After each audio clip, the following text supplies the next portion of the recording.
Excelentíssimo senhor presidente, ministro Cristiano Zanin, da primeira turma do Supremo Tribunal Federal, excelentíssimo senhor ministro Alexandre de Moraes, eminente relator do presente caso, excelentíssima ministra Carmen Lúcia, decana dessa turma e vice-decana do tribunal, excelentíssimo ministro Luiz Fux, excelentíssimo ministro Flávio Dino, cumprimento também o excelentíssimo Procurador-Geral da República, senhoras e senhores. Senhor presidente, eu inicio a minha sustentação dizendo que o presidente Jair Bolsonaro foi o presidente mais investigado da história do país. Uma investigação que perdurou por anos, que começa com o objetivo de investigar uma live de 4 de agosto de 2021, em que se autoriza a quebra de uma nuvem do seu ajudante de ordens, Coronel Cid, que hoje é delator, que perdura por meses essa investigação da quebra, com vários objetos diferentes. Num primeiro momento, verificava-se a live, numa investigação determinada pelo TSE. No segundo momento, investigava-se o cartão corporativo, os gastos do presidente e da então primeira-dama. Depois investigou-se até uma questão de emendas, para se chegar numa questão de vacinas. Portanto, não havia um objeto específico. E por que eu estou tratando disso, senhor presidente? Porque o inquérito das vacinas é a gênese de todo este caso, onde ocorreu a prisão e depois a colaboração do Coronel Cid. E o que se achou, senhor presidente, depois de tudo isso? Que foram determinadas buscas e apreensões, foi feita a quebra de nuvens, o presidente foi investigado, buscas e apreensões. O que se achou com o presidente? Absolutamente nada. E com todo o respeito e com toda a vênia, ilustre Procurador-Geral da República, eu contesto essa questão do documento achado no do Partido Liberal. Há, inclusive, no meu colega Paulo Bueno, uma ata notarial de que ele enviou para o presidente da República aquele documento. Então, esse documento não foi achado. Com o presidente não se achou absolutamente nada. A partir daí, restava a versão do delator, com uma minuta que estava no seu telefone tratando de uma questão de estado de sítio, e mais absolutamente nada. Então, vem a denúncia. E a denúncia é feita, efetivamente, com duas novidades. Porque, com o estado de sítio, e baseado na palavra exclusiva do delator, seria difícil a propositura de uma ação penal. Então, traz-se uma narrativa que vem, efetivamente, do começo de atos de pronunciamentos do presidente da República, pronunciamentos públicos, e depois o 8 de janeiro. Sobre esse primeiro momento, senhor presidente, eu me permito até fazer uma digressão sobre o mérito antes de tratar das preliminares, mas é importante dizer que, sobre esse primeiro momento, nós temos, efetivamente, uma acusação do Procurador-Geral da República de 2 artigos gravíssimos do Código Penal que tratam do golpe, e de golpe contra as instituições democráticas e contra o governo legitimamente eleito. Mas um minutinho só, estamos tratando de uma execução que se iniciou em dezembro de 21, tratando do crime do governo legitimamente eleito. Qual era o governo legitimamente eleito? O dele. Então, esse crime é impossível, com todo respeito. Falar-se em execução de crime contra o governo legitimamente eleito, que era o dele. O governo legitimamente eleito veio no final do ano de 22, com as eleições. Então, como se falar em tentativa, em início da execução? E mais, como se falar em início de execução por pronunciamentos de lives, quando os 2 tipos penais têm elementares do tipo a violência ou a grave ameaça? Não existia violência nem grave ameaça. Então é impossível falar dessa execução.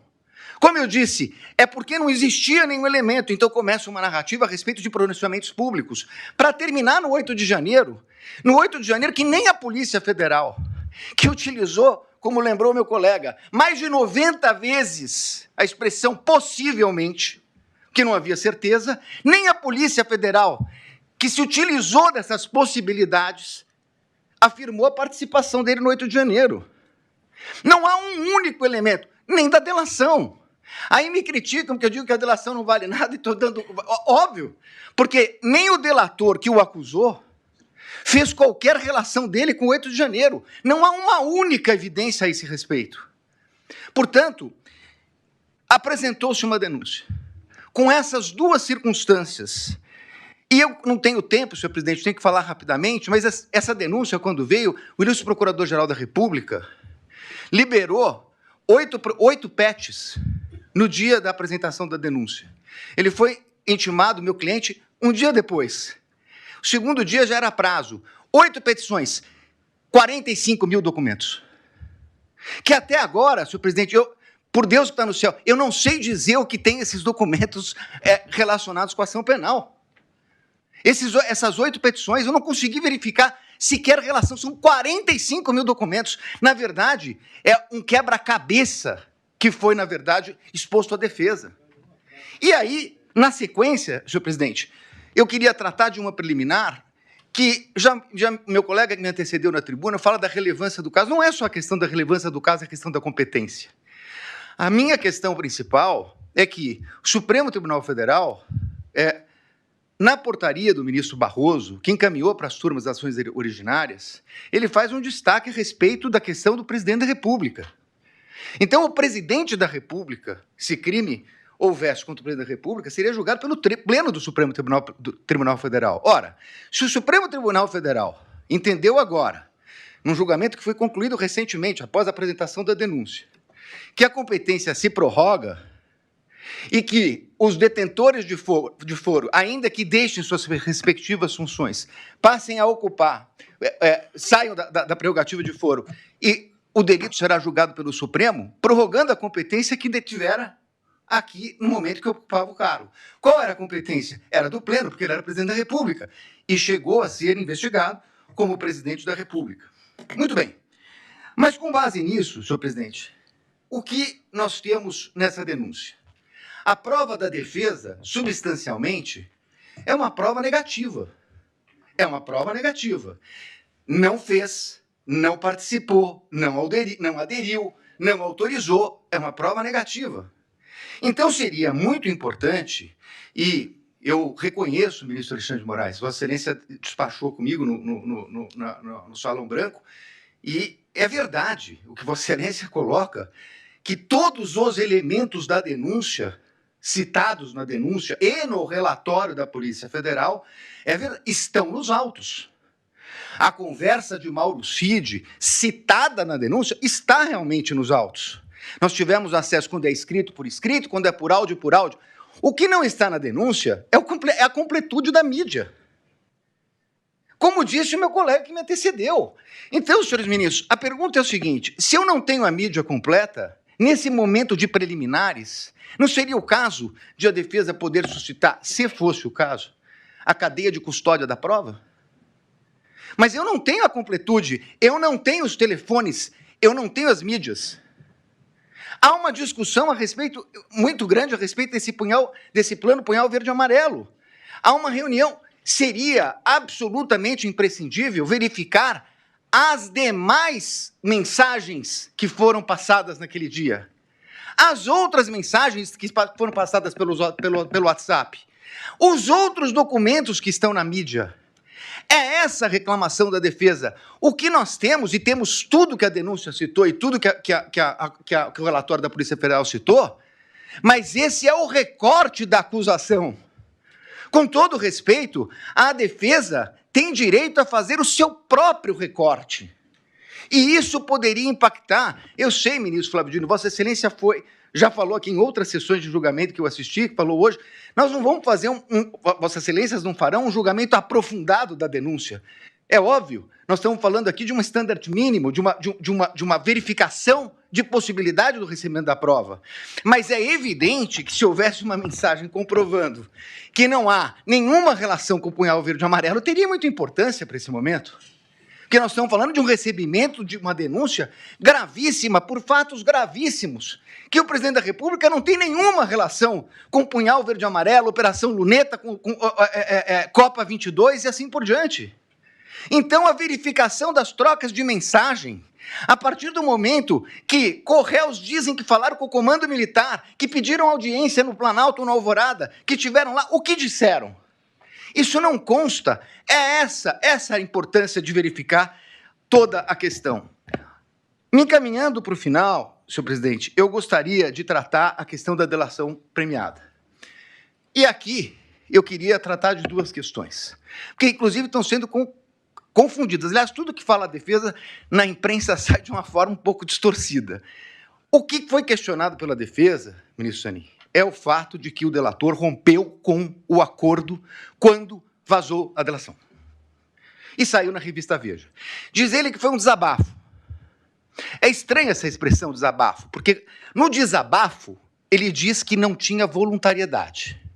Isso não é um desabafo. Na versão dele atual, isso teria sido uma mentira. Mas vai lá. Falou com o primo, com o irmão, com o cunhado.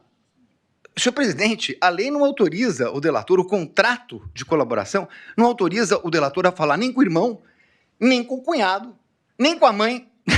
Não autoriza. Ele, inclusive, estava proibido até de ter contato com o pai, se salvo engano mesmo, a partir de um determinado momento que era investigado. Se ele falou com o cunhado, e se isso foi vazado, essa é uma responsabilidade dele. Dir-se-á, mas essa é uma questão formal. É verdade, uma questão formal. Só que mais adiante vem uma questão de que a Polícia Federal diz que ele mentiu, omitiu e se contradisse. E aí, senhores ministros, essa é a minha maior crítica, a questão da delação. Por quê?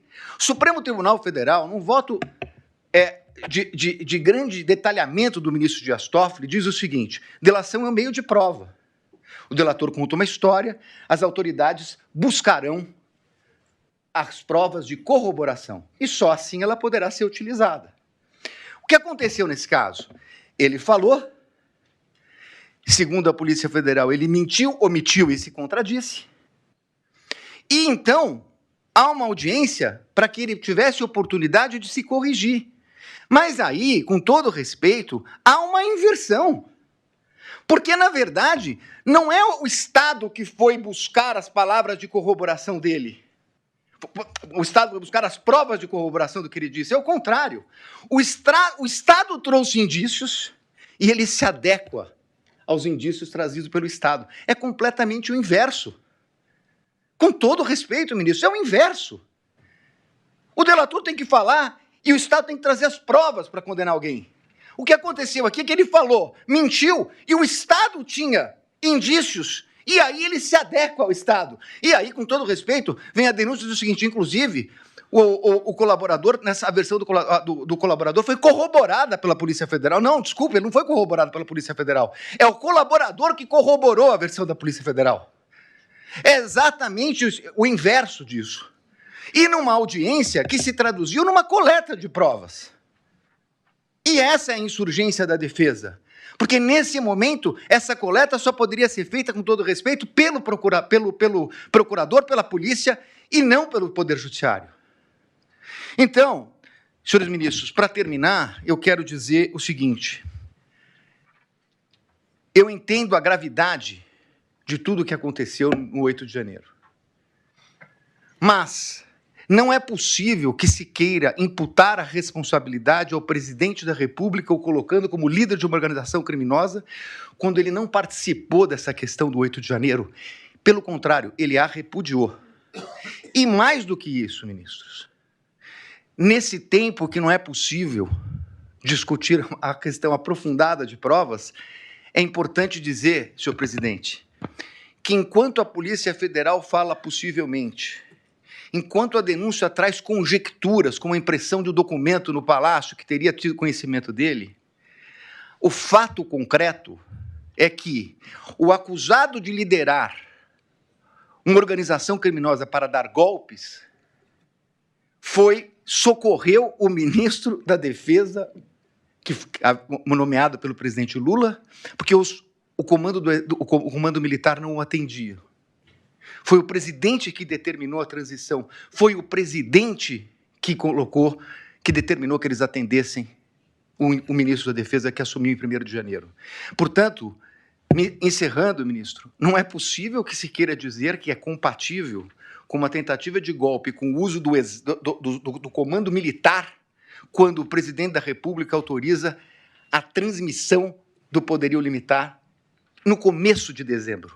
No começo de dezembro, antes da data do dia 15, antes da data do dia 11.